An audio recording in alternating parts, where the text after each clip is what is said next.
Hello, Amos. Welcome back to the program. Thank you.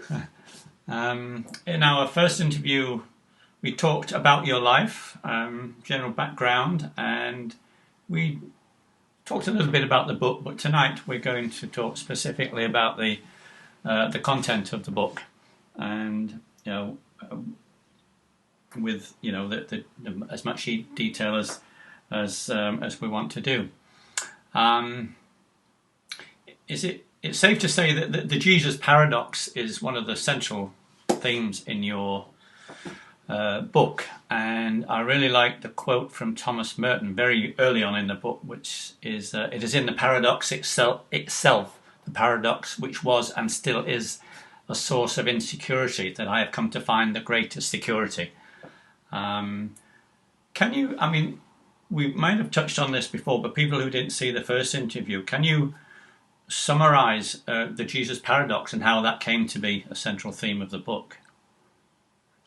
Well, one of my challenges with Christian mysticism is it doesn't seem to me to be a theological glue that holds it all together. It seems to go in so many different directions.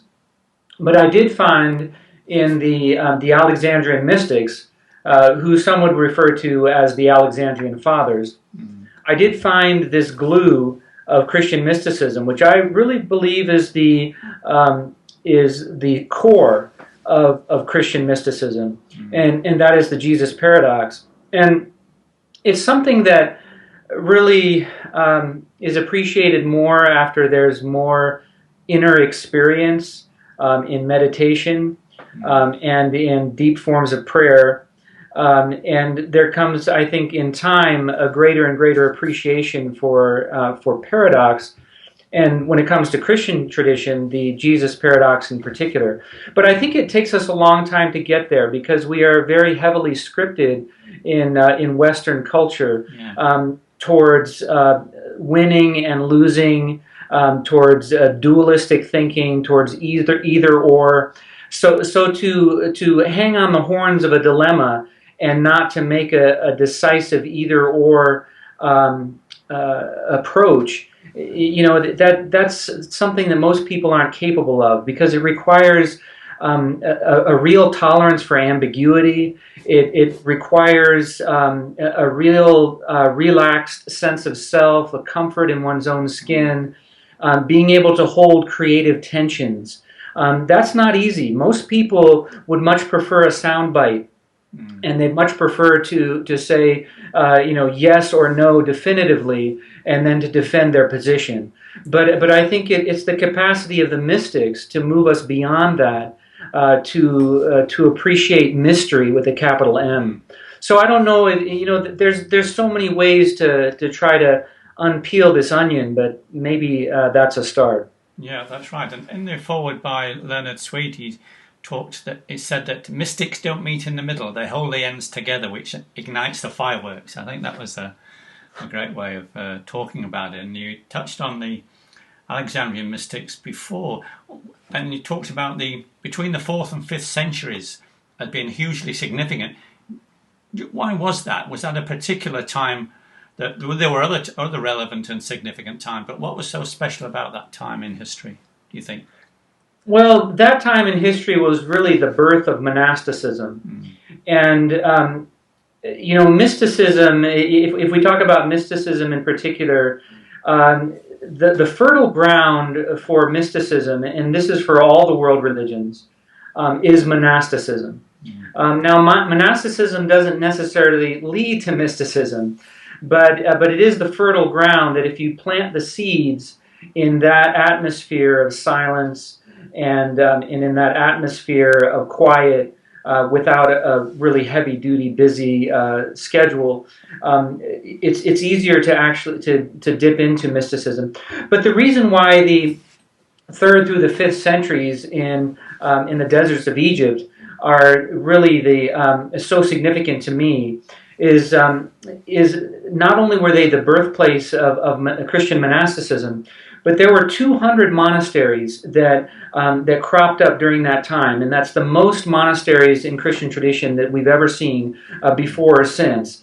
And there was a real energy in these monastic communities, and there were these desert fathers and mothers that people would seek out for wisdom.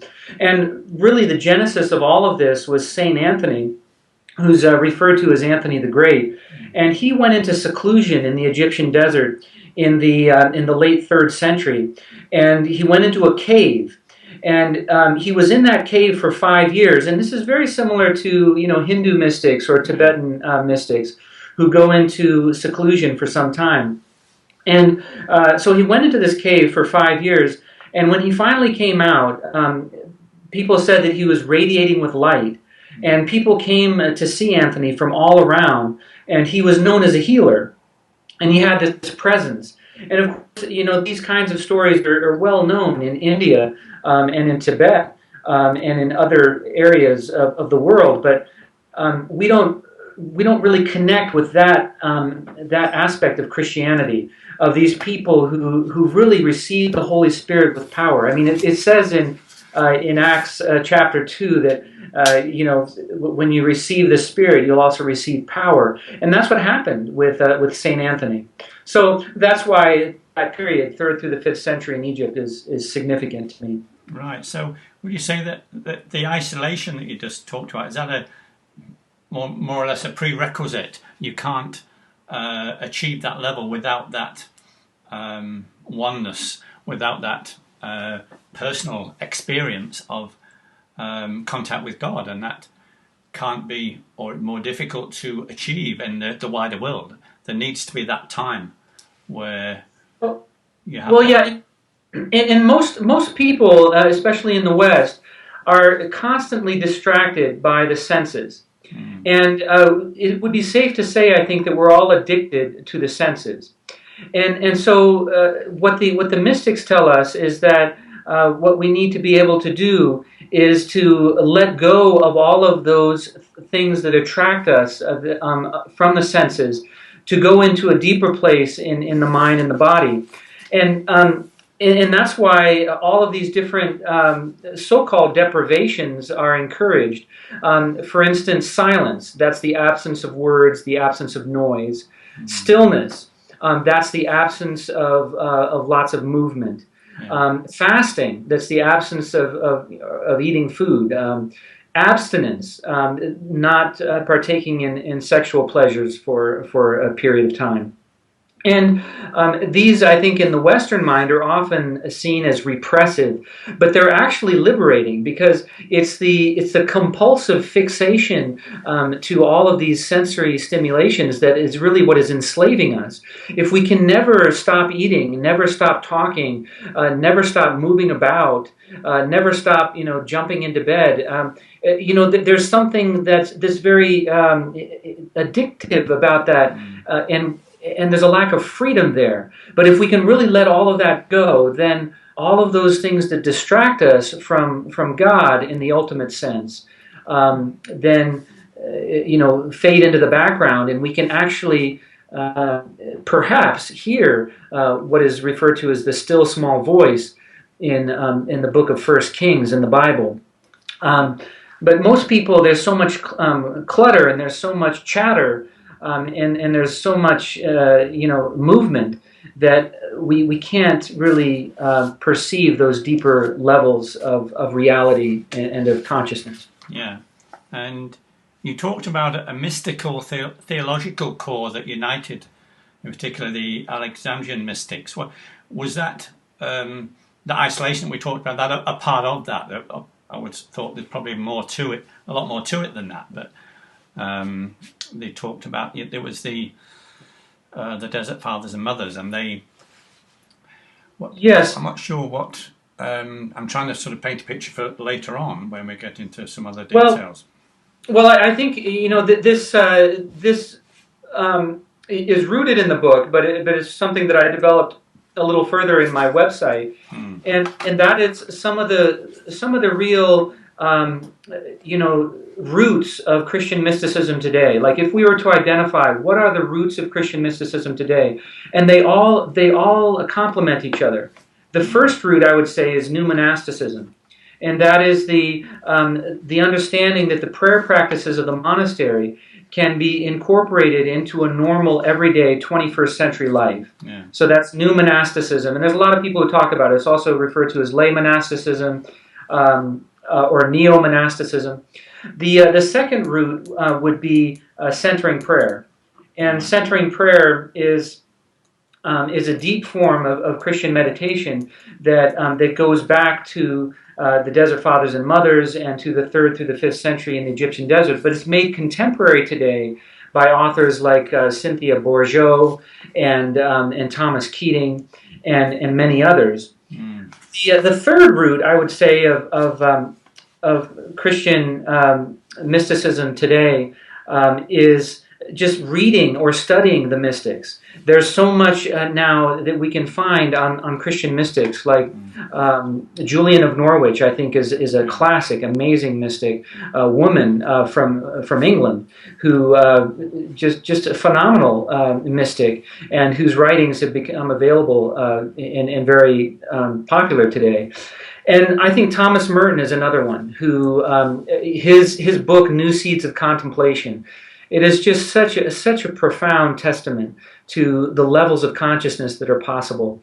And I happen to love the writings of the Eastern Church, especially the Philokalia, that isn't very well known. But there's one particular author, Maximus the Confessor, who is very, very deep mystic.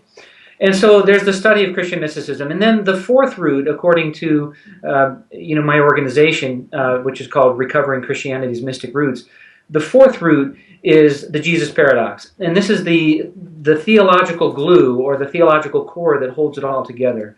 And then the fifth root of Christian mysticism is nonviolence.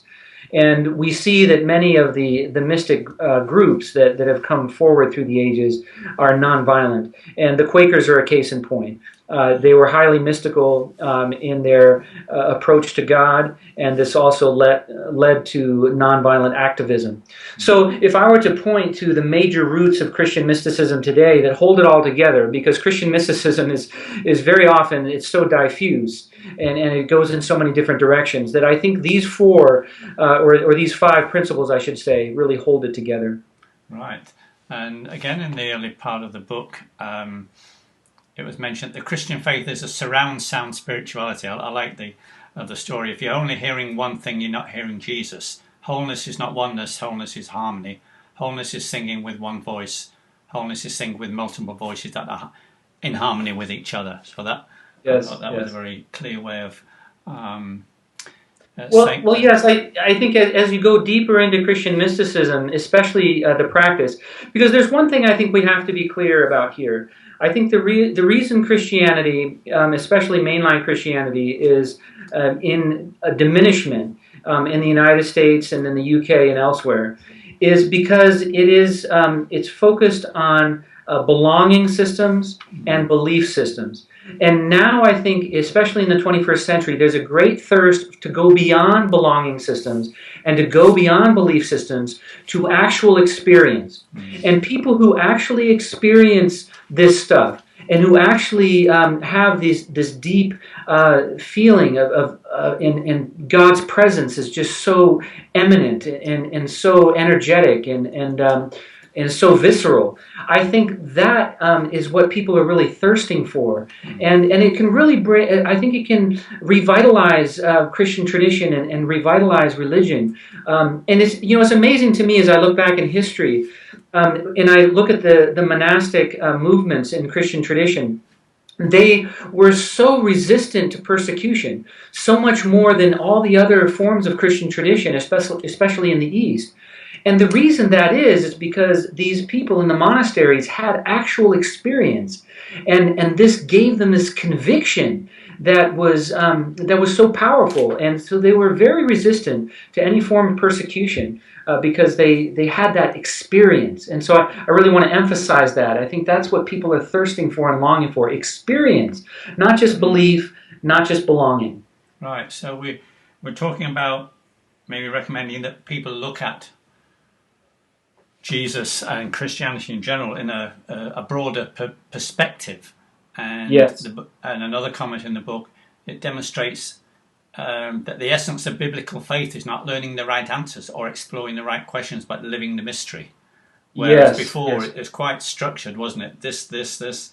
But now to get more of the picture and to bring the sides together, which I really hope and believe that this book will do, because we've talked before about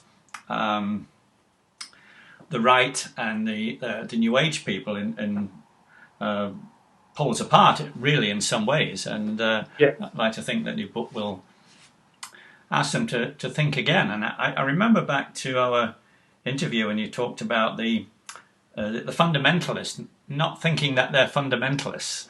And I wondered, obviously you researched the whole range, but just say about fundamentalists, what do they think? Would they be offended by that, or what do they think? We'll talk about maybe the New Agers in a minute. I think we're dealing with two extremes, and one way that I've been phrasing it recently is that I think the fundamentalist Christians who resist that title, you could probably more easily call them, the religious right or the evangelicals. And I'll be very clear here. I have no intention of bashing them because there are evangelicals who I think are quite enlightened and who I read often. Philip Yancey is one. But I think for the more regressive aspects of the evangelical movement, it's as if the rear view mirror of the car is the size of the windshield, and the windshield is the size of the rear view mirror. So they're kind of looking forward into the future just through this narrow range, but their real fixation is on the past. And I think the opposite extreme is true of liberal Christianity today. It's rushing to the future and embracing evolution and evolutionary spirituality, and I think there's a lot of really good stuff there. But meanwhile, let's just get rid of the rearview mirrors altogether. We don't need them. Just break them off the car and throw them away. We're heading into the future, and the ancients of the past don't really have that much to say to us today. What's really relevant is the last 100 years, and so we can throw away our rearview mirrors, and the Gospels really don't have that much to say to us today. I think both are just extremes, and that the more authentic path is to hold the creative tension between what was really authentic and powerful that the ancients had to tell us, and what is present in the Gospels. And then working with evolution and with science and getting a broader and broader understanding of our Christian tradition. I think it's also wrong to assume that our Christian tradition is small. I think a lot of people assume that it's this albatross and Christianity is just losing numbers and people want to be anything but Christian. It's like Buddhist, anything but Christian. And of course there's lots of Buddhists. It's not because they're running from Christianity, but there's a lot of Buddhists in the United States that the reason they're Buddhist is they just would rather, they just don't want anything to do with Christian tradition anymore. Yeah. And, in part of that is that some of the conservatives too have focused too much on dogmatism and too much on Paul. But Jesus, for me, and I think for many mystics, is where the mystery with a capital M is. I mean, when we read the parables are deep and profound and they have multi layers and different angles. And Jesus is really, there's so many conservative Christians that I know of who don't teach on the parables because they leave you guessing. They're too ambiguous. Paul is much more clear, but I think we have to move back to a religion that's much more akin to Jesus, because that's where the center is of Christian tradition, and he is the Jesus paradox. He's the incarnation. That's right, and maybe one of the problems we have in society is that the technology is so advanced, and sound bites and that sort of thing, and people's attention span. The media tends to bring, a few pages, maybe there's a reluctance, would you say, to look at things in depth as far as the media is concerned. But although I think there's really they don't respect maybe the intelligence of a lot of people.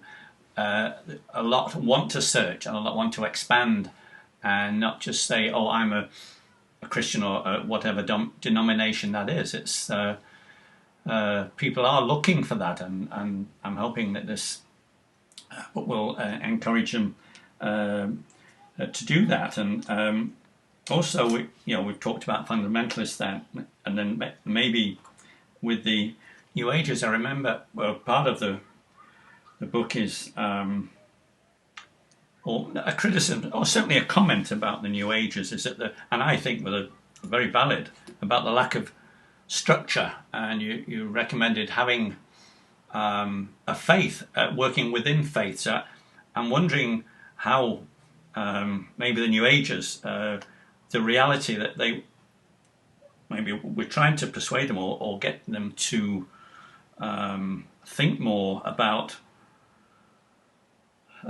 this unstructured situation, and having and moving towards maybe the more of a structure that the conventional religion has. The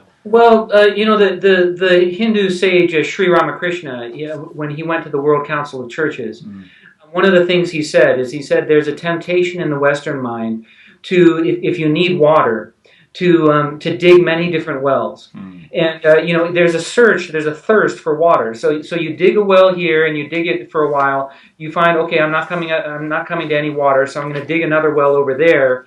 And then you dig for a while, and hey, there's not enough water here, so I'm going to go a mile away and try another well there. And so there's this digging, and it's all what I would call a thin soup. It's just it's digging in lots of different places and mixing and matching and borrowing from here and borrowing from there. But what Sri Ramakrishna said, because he knew about the fickleness of the Western mind and wanting to go in so many different directions, and now with Twitter and Facebook and Tumblr and all these different social media venues, the mind can go in 100 different directions, and so I think Sri Ramakrishna's words are even more potent today. But what he said for seekers is to dig one well and to keep digging and digging and digging. And if you dig deep enough in that one well, it might take you years, it might even take you decades, but eventually you will find water. And that has been my, that's been my discipline, that's been my approach. And maybe it's because I grew up as an athlete, and I was a captain of my wrestling team, and I have a certain kind of discipline about me.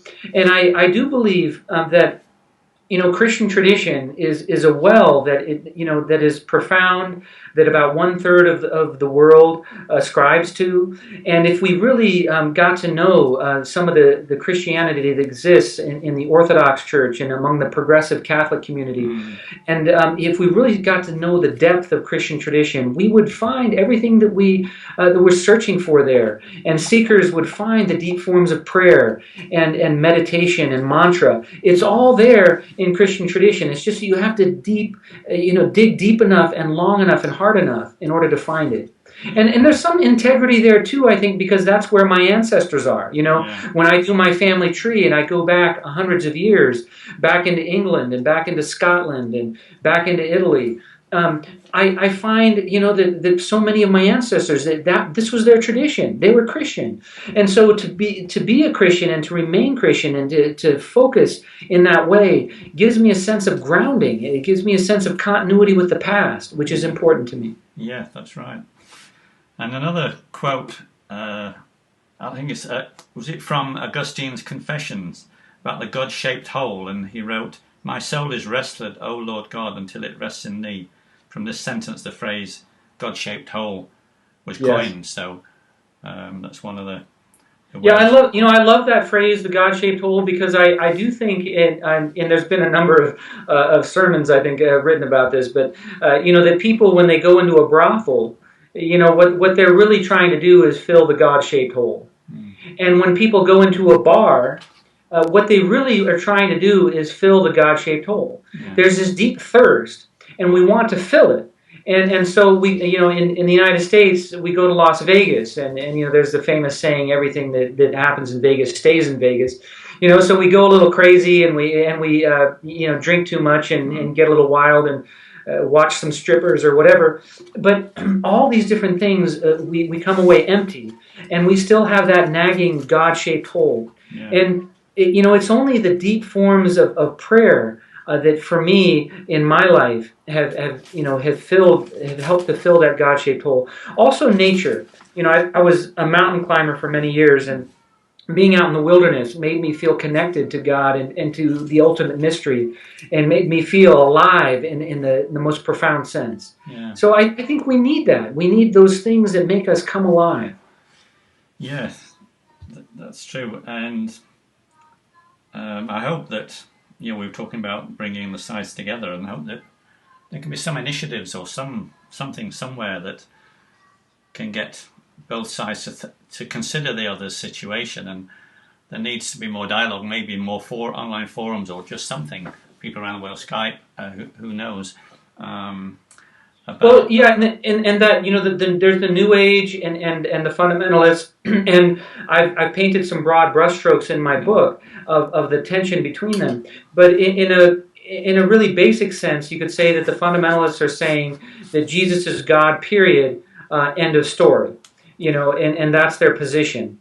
Whereas those who are moving towards New Age, what I would call New Age Christianity, are saying that Jesus is human with a lowercase h, period, end of story. In other words, that he was just another wisdom teacher and who happened to found a world religion, but there's nothing special about him, compared to founders of other world religions.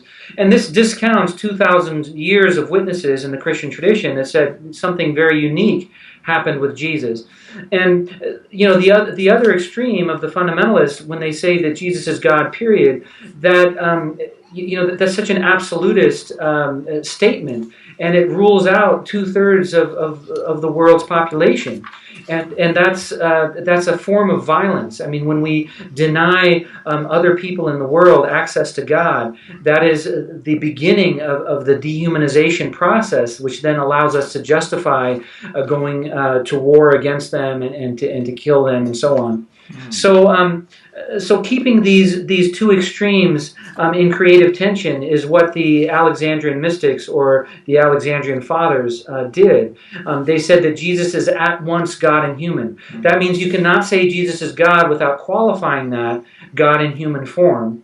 You also cannot say Jesus is human without qualifying that, the human incarnation of God. And that leaves us always in the tension of the tightrope. It's not one side of the tightrope or the other, but holding the tension in the middle. And that's where the energy is. That's where the mysticism is. Yeah. That's where forgiveness and compassion are. That ability to not take sides and not to rigidly proclaim with some kind of totalitarian zeal that this is the one God, period, and salvation is only through Jesus. It's just the beginnings of violence. So we have to temper that. Yeah. And also in the book you mentioned about September 11th, convince you of the importance of how we think about God. And that was obviously a very dramatic event in our lifetimes, and we know the terrible things that happened, but I'd like to think that out of that came maybe more of a willingness to understand or see the other side, and maybe interfaith is sort of part of that, and there are many aspects of interfaith, so it would appear. Well, for me, David, 9/11, that's what absolute extremism can do. And Christian tradition has the same elements. I mean, in the United States, we have, Christian fundamentalists who have bombed abortion clinics. It's the same kind of absolutist zeal that, there's only one truth, and conveniently it happens to be my truth. And, it's my way or the highway kind of thing. And it's that extremism that did really motivate me to write this book, because Jesus' paradox, what it is to me, in a nutshell, is non-absolutism. If you think of absolutistic zeal that drove those planes into those buildings, or that drives those bombs into the abortion clinics. Really the way to temper that, to take the edge off of that, is to advocate for nonviolence and to advocate for non-absolutism. Because as soon as we get absolutistic about anything, we become a dangerous person. And we have to be able to leave room in our minds for, to keep a door open. And that's what the Jesus paradox does for me, is it is synonymous with non-absolutism. We don't just accept hook, line, and sinker, that Jesus is only a historical figure, period. And we don't say that Jesus is God, period, either. We walk that tightrope between the extremes. Yeah. And I'm just reading about, can we call it, say, an aha moment? You talked about one morning while reading up on the Alexandrian mystics, the hair on my arm stood on end. I realised that I'd stumbled upon the gem of mystic Christianity. Yes. I mean, this has really had such a profound influence on your life, hasn't it? And you've been... Yes, it has. Yes, it has. And, and one of my laments, too, being a Western Christian, is one of the things I lament is, who is interpreting our tradition for us? Who is interpreting Christianity in the 21st century? Is it academics who have their left brain on steroids, and who are just so hyper analytical? I mean, are these the people that we're turning to interpret Christian tradition for us? Well, for me, it's not adequate. They don't go deep enough. They're caught in a dualistic mindset. And for me, the people who I want interpreting my tradition are the wild-eyed mystics who are emerging from the caves in Ethiopia, who have beards down to their waists, and who talk of this reality that is filled with light, and that has healed their bodies. I mean, that's the kind of people that I want interpreting Christian tradition. And in Ethiopia today, I was just talking to an Ethiopian friend the other day. He said they go to these cave hermitages, the people in Ethiopia, and they go seeking these mystics who live in these caves, and that many of them are known to be healers. And this just sounds to me so similar to the Alexandrian mystics and to the hermits and monks in the Egyptian desert. People who left all of the distractions and who went into deep prayer in order to experience God. I mean, these are the kinds of people who really should be interpreting our tradition for us. And for me, Thomas Merton is a wonderful example of that. I mean, he really had that depth, powerful, profound depth, but it's been lacking, I think, in the last several decades. Yes, and another... There are exceptions. I mean, there are exceptions. Thomas Merton is a beautiful exception. Richard Rohr is a wonderful exception. Cynthia Bourgeot, David Frenette. I mean, there's a number of them who know about deep forms of prayer. But that's what we need, I think. Yeah. And also another quote that Thomas Keating, the great truth can only be expressed in paradox. It really awakens people's minds. And also the mention of Dayton Edmonds, a Native American storyteller. And it's one of the blessings for me so far of this book is it's awoken up my genuine interest in knowing more about the life of Jesus. And I had a traditional religious upbringing, and his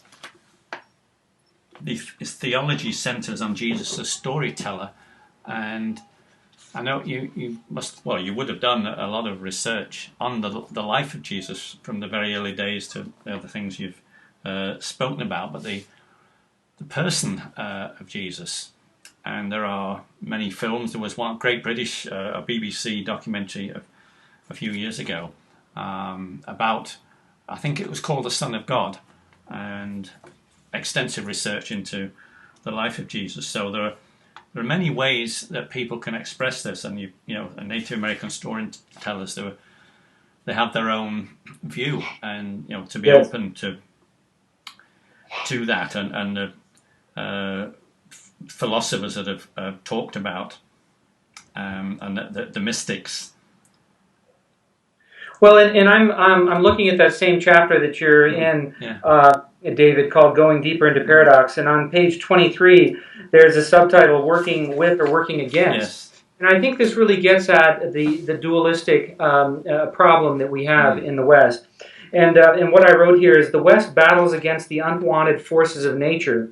Unwanted creatures like California's grizzly bears, which used to run in packs along its beaches, were annihilated. In the state of California, grizzlies are no more. Rattlesnakes are killed on sight in Texas's open range. Bat colonies blasted out of caves and abandoned mine shafts in the Midwest. Yet when the rattlesnakes are gone, the mice take over. When the bats are gone, the mosquitoes get out of control. And when the grizzlies are gone, the grandeur of God's creation is diminished. The truth is, something good comes from rattlesnakes, bats, grizzlies, prostitutes, lepers, and tax collectors. Something good even comes from abhorred diseases like smallpox.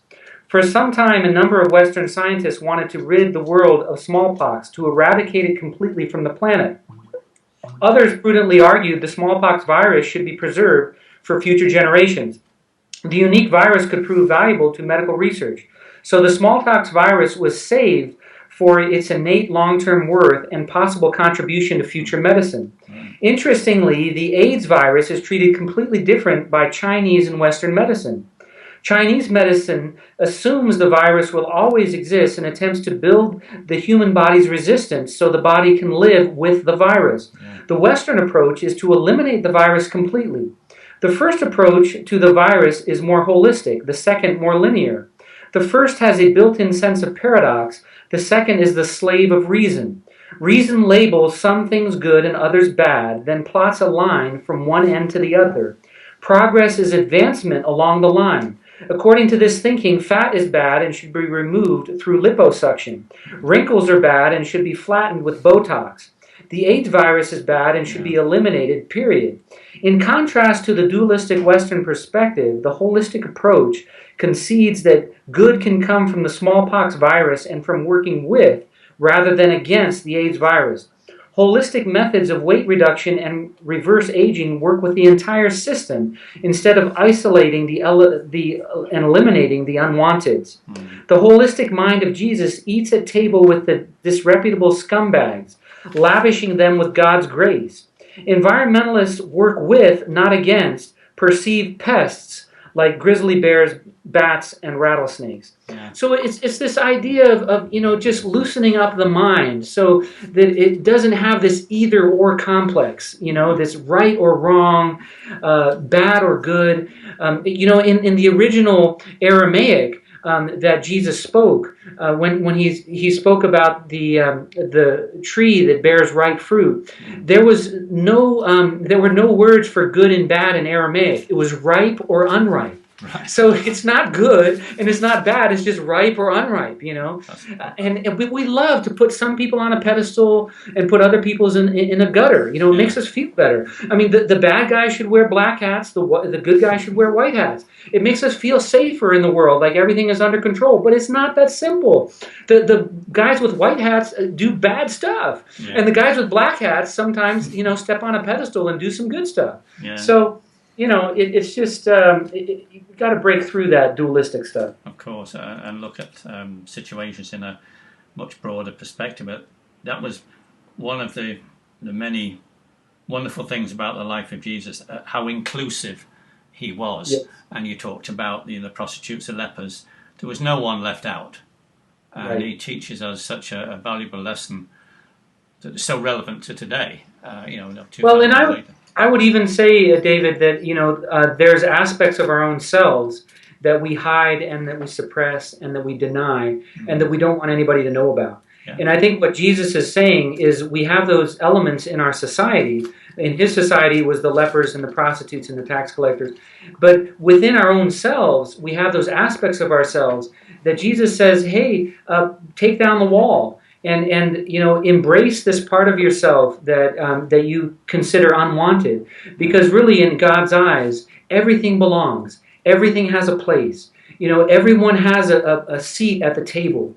There's no longer this exclusive dogma, who's in and who's out. That doesn't matter anymore. What matters is who's in the center. And if Jesus is in the center, then you're going to have a very inclusive approach to life, because that's the way he was. Very much so. And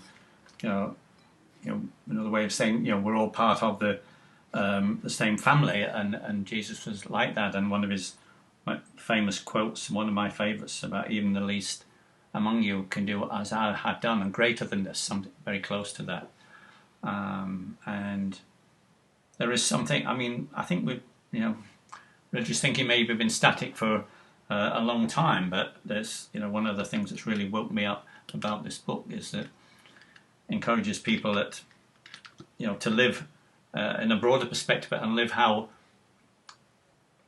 the modern day examples of how Jesus lived, and to include everyone, not to say us and a them. We're sort of all part of the same family.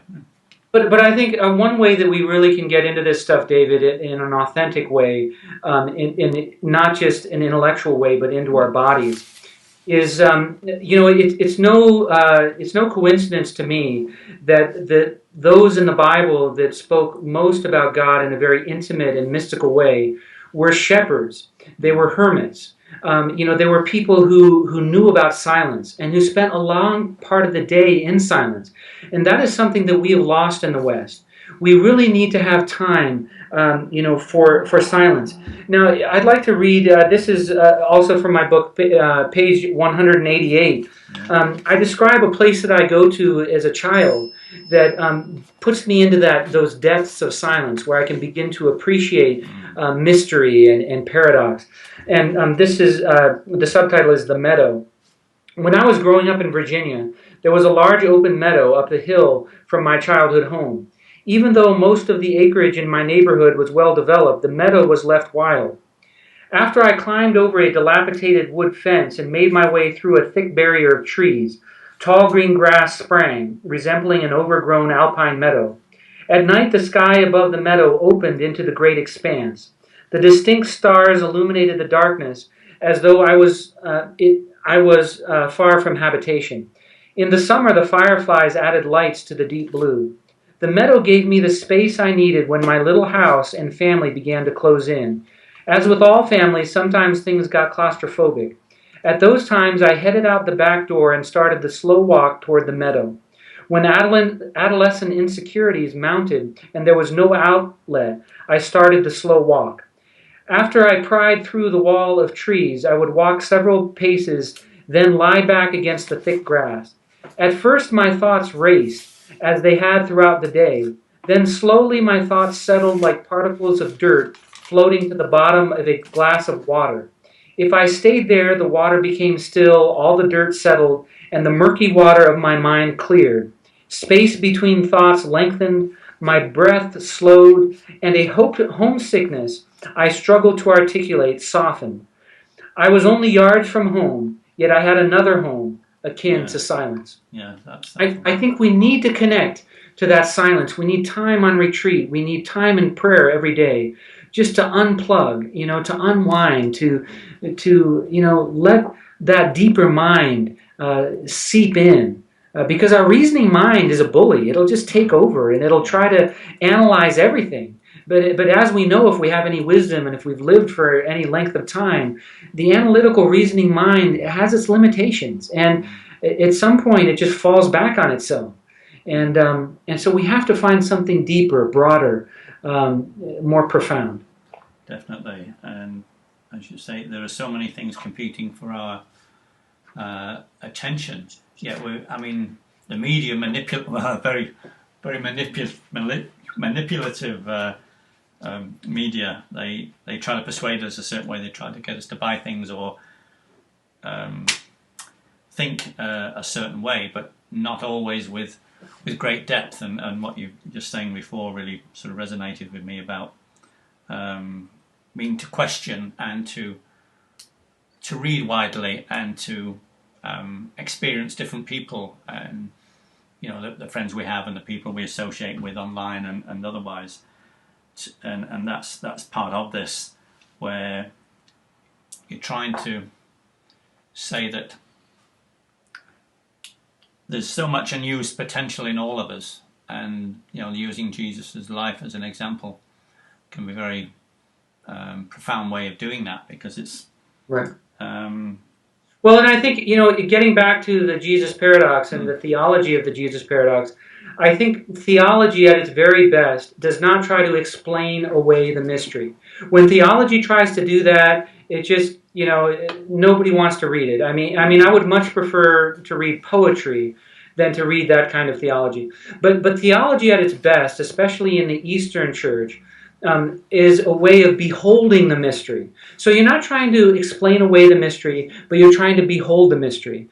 And the mystery of Jesus is a paradox. He's both God and human. He's both creator with a capital C and creature with a lowercase c. He exists in eternity and also exists in time. He is, born of heaven and also born of earth. And if we can really identify with Jesus in that way, we begin to see that we ourselves have a divine dimension, that we ourselves have divinity within us, what the Quakers called that of God within you. And if we can see that divinity in Jesus, and if we can see that humanity in Jesus, then we're more likely to see it in ourselves, and we're more likely to hold the paradoxes within ourselves. Because I don't know about you, David, but most people I found in my life are a mountain of contradictions. All of us who have reached adulthood, there are contradictions in our life.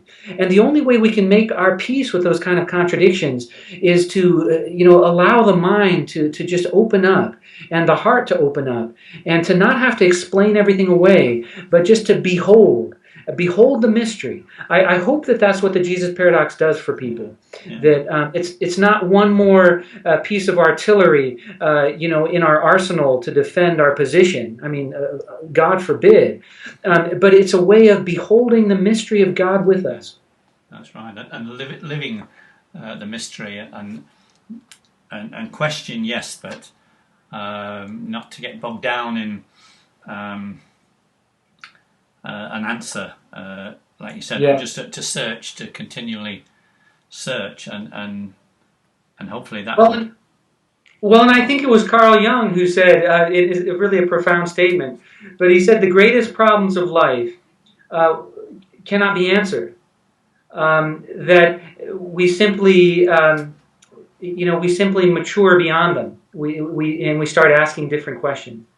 Yeah. So being able to be comfortable without having an answer to some questions, that in itself is a kind of an answer. It's an ability to create space and to have more openness and more presence of mind, instead of having to jump to some kind of conclusions and explain it all and to feel safe again. We can take risks, and we can just be open, and we don't have to know all the answers. That's right, and to work towards finding ourselves and learning about and how much we can improve. And there's some saying about we only use a fraction of our potential, and who knows where our lives could go. And this is maybe one of the ways of expressing what or another way of expressing what you were saying, where it's that place that we go. There's in every moment there's a way of maybe recovering from past situations, or going to the higher self. And I think the activities we're involved in, and we've talked about meditation as being a profound part of that. And just and I think the freedom that comes from what we're talking about, and we're talking about it from many different angles, but it's a freedom from compulsion towards pleasure, on the one hand, but also a freedom from compulsion to just avoid certain subjects or avoid death. Yesterday I was holding the hand of a woman who's dying. She only has a few days to live, most likely. She's on hospice care. And I think a lot of people, they don't want to go to the hospice care center. They don't want to go to the nursing home. They don't want to go to the prison. They don't want to go to those places in their past where they've been wounded. They have an aversion to those things. And what they'd rather do is run after the next soundbite or the next pleasure. But that's not a life of freedom. That is a life of slavery. We're enslaved to the things that draw us, and we're repulsed by the things that we hate. And a real sign of progress in the path of meditation, in the path of spirituality, I think, is that the things that we used to hate, we can pick them up at the drop of a hat. An example for me is I used to hate to clean bathrooms. And now when my wife asks me, Amos, can you clean the guest bathroom? Okay, hon, I'll go ahead and do that. Now that's a sign of great progress for me, because that's something I hated. And now, if my wife asks me to do it, I'll just go do it. And that's the freedom that comes, I think, with this kind of practice and with beholding paradox, is we're no longer run to the extremes, and we're no longer enslaved by the extremes. And not to be distracted so much. And another comment of Thich Nhat Hanh's came to mind about, if you're washing dishes, make that a spiritual experience. And that sounds a bit strange to some people. It's living in that moment and not being somewhere else in your mind, where tomorrow or worrying about what might happen and that sort of thing. And it's the Buddhist approach to that, and particularly Thich Nhat Hanh's, is very useful. So I think there are quite a few people around the world with their version of the message, and the word's getting out now, isn't it? About yes. Well, there's a real resurgence now, especially I think in the United States and the UK and throughout the Western world. There's a real thirst for what we might call, Richard Rohr calls it the new mind. We might also call it non-dual awareness. And it's a thirst for going beyond just all of the binds and the binaries that our logic takes us to just getting ourselves out of that straitjacket and beginning to have much more of an open posture, an open attitude, also to life, also to other people, to people online, like yourself. Just being more free and more open to whatever comes, and being able to work with it, and to have appropriate responses that speak right to that moment. That's not just something from the past, or the same old broken record that we play over and over, but something that's fresh. Something that arises in this moment. That I'm alive right now, right here, and I'm saying things I've never said before. That's important. We need people who are alive, and I think that's what meditation and spiritual practice and mysticism can do for us. Very much so, yes, and we can all play a part, our own individual part of making the world a better place. And the more people do that, the better. The more we can. Well, and I like it. You just saying that you're making the world the better place, because a couple of people have asked me, well, Amos, how is this relevant to our world today? Malaysian Airlines number 7 just went down in the Ukraine, and we have all these refugees from Honduras pouring over the border into the United States. We have Gaza that's just been bombed, in such a terrible way. Even medical transports bombed, and we have war in the Sudan and in Iraq. Iraq has become a military state. I mean, how is all this relevant, Amos? And what I tell them is, that's the macrocosm. That's the the transformation of society is the macrocosm, but the microcosm is the transformation of the individual.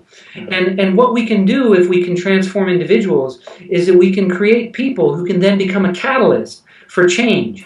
People who can change their institutions, change their churches, change their synagogues, change their schools, change their countries, change their county. I mean, that's where the hope is. But we have to begin somewhere, and I think we have to begin, for me, with the microcosm of the individual. If we can get people to become alive, and if they can really find their passion and release their potential and become more free, then they can be a catalyst for change and change the world. Oh, very much so. And to make decisions, politicians, we need people in high places. I'm sure there are, but we've talked about the extremes before, polarized very much so in US and the UK. But if we get enough people to come, hand that down and be that way themselves, and it sounds idealist, and it is, but I mean, idealism, that's changed the world in the past, and being able to work towards, and one person can make a contribution. I think is maybe one of the points you were making about. Some people say, "Oh, what can one person do?" One. There was a great quote. I can't remember the exact statement, but who was it that said that people can, or they can, groups of people, small groups of black people around the world. The American history, American independence, that was a great example of that, where the ideas, things have been going along a certain way for hundreds of years, and all of a sudden people have thoughts in their mind. So that there are precedents in the past for what you're saying, and people. Well, and look at Nelson Mandela, a very profoundly spiritual person, and part of that was the suffering, and the solitude of 29 years in prison, and then as a result of that suffering and that solitude, which brought him to a very deep place within himself, he was able to transform South Africa, and he was able to help them, kick the monkey off their back of oppression that had been there for so many decades. So this business of individual transformation is so powerful, and it can come in so many different ways. But I do think that meditation and spirituality and mysticism and new monasticism can bring about this awakening, and that's why I've dedicated my life to these subjects, and that's why these are the subjects that I write about.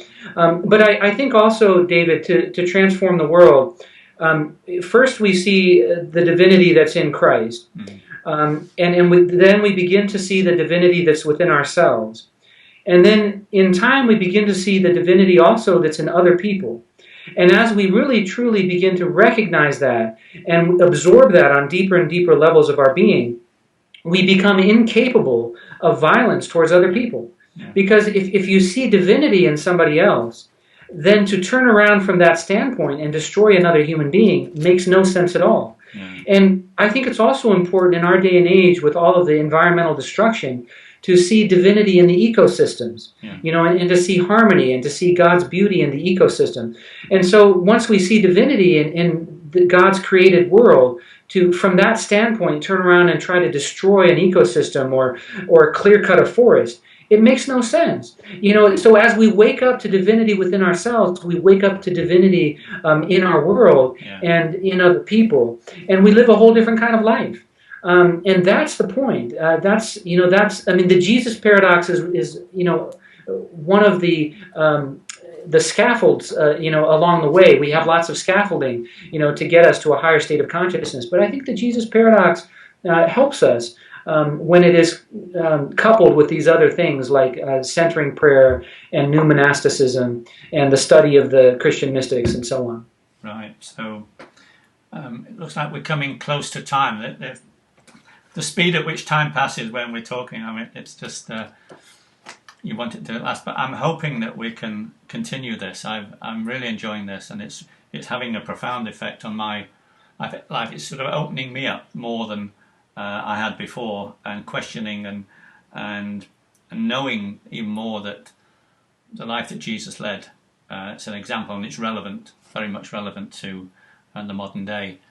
So are there any more thoughts you could leave with us before we actually part company today?